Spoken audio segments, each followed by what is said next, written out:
Hi friend, इस video में हम बात करेंगे एक लैटिन मैगजीम की। क्विड प्लाटेटूर सोलो सोलो सेडिट। यह एक लैटिन कहावत है जिसका अर्थ है जो कुछ भी ज़मीन से जुड़ा है वह ज़मीन का है। रोमन कानून में कहावत को ज़्यादातर यह निर्धारित करने के लिए लागू किया गया था कि पेड़ों और फसलों को बेचा गया था और भूमि का हिस्सा बन गया था। कहावत के अनुसार जो ढीली ईंटें होती हैं चल या चल निजी संपत्ति हैं। ढीली ईंटें भूमि का हिस्सा नहीं होती। हालांकि अगर ढीली ईंटों को एक साथ सीमेंट किया जाता है और एक घर बनाने के लिए उपयोग किया जाता है तो ईंटें भूमि का हिस्सा बन जाती हैं और प्राप्त होती हैं। वास्तविक संपत्ति में परिवर्तित संपत्ति जो कहावत के संचालन से वास्तविक संपत्ति में परिवर्तित हो जाती है जोड़नार कहलाती है। यह जो लैटिन मैगजीम है वह बताती है कि जो कुछ भी मिट्टी से जुड़ा हुआ है वह मिट्टी से संबंधित है, फिक्सचर से संबंधित। एक कानूनी लैटिन सिद्धांत जिसका अर्थ यही होता है कि जो कुछ है या भूमि से चिपक जाता है वह भूमि का हिस्सा हो जाता है।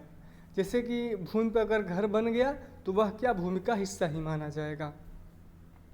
इसलिए स्थिरता के लिए शीर्षक भूमि का एक हिस्सा है और भूमि के शीर्षक के साथ गुजरता है। नतीजा जो कुछ भी उस ज़मीन का मालिक होगा वह भी संलग्न चीज़ का मालिक होगा। जैसे खेत में कोई पेड़ लगा हुआ है तो अगर कोई व्यक्ति उस खेत का मालिक है तो वह उस पेड़ का भी मालिक होगा।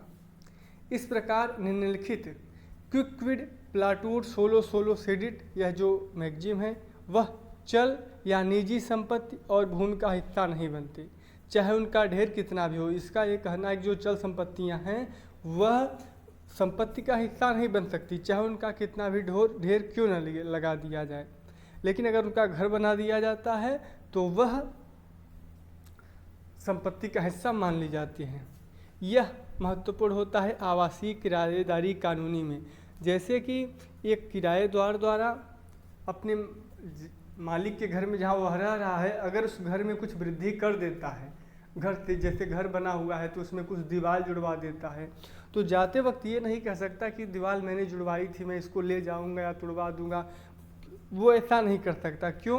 क्योंकि वह जो प्रॉपर्टी है वह उसके मतलब संपत्ति से जुड़ चुकी है, उसे अब अलग नहीं किया जा सकता। इसका मूल निष्कर्षण यही है कि whatever is planted in the ground belong to the ground. जो कुछ भी ज़मीन में लगाया जाता है वह ज़मीन का हो जाता है। सिद्धांत का उद्देश्य यह सुनिश्चित करना है कि भूमि का खरीदार किसी ऐसी चीज़ का स्वामित्व नहीं प्राप्त करता जो भूमि के साथ पारित करने का इरादा नहीं है। जैसे कि कोई व्यक्ति अपने खेत में पेड़ लगाया हुआ है, अगर वह क्रेता से यह कहे कि मैं सिर्फ ज़मीन को बेच रहा हूँ पेड़ को नहीं बेच रहा हूँ, तो वह वहाँ पे जो विक्रेता है खरीदने वाला वह सिर्फ उस ज़मीन को प्राप्त करेगा। लेकिन अगर उसका इरादा है बेचने का तो उस दोनों को साथ में बेच सकता है। सिद्धांत यह भी सुनिश्चित करता है कि सही शीर्षक एक खरीदार को उस स्थिति में पारित हो जाता है जब एक पिछला मालिक यह दावा करने का प्रयास करता है कि एक स्थिरता एक संपत्ति थी इसलिए उनका था। मकान मालिक और किराएदार कानून के लिए सिद्धांत की यह विशेष प्रासंगिकता है। यदि कोई किराएदार अपने समझौते के अंत के करीब आ रहा है और मकान मालिक की संपत्ति से जुड़ी किसी विशेष वस्तु को हटाने का लक्ष्य रखता है तो इसका समाधान करने के लिए सिद्धांत मौजूद है। मतलब अगर उसने मकान मालिक के घर में कुछ अतिरिक्त एडिशन जोड़ दिया है और अब वह अपने अनुबंध के अनुसार उस मकान को छोड़ रहा है तो वहाँ वह उस मकान से जुड़ी हुई चीज़ों को हटाया नहीं ले जा सकता। थैंक यू दोस्तों।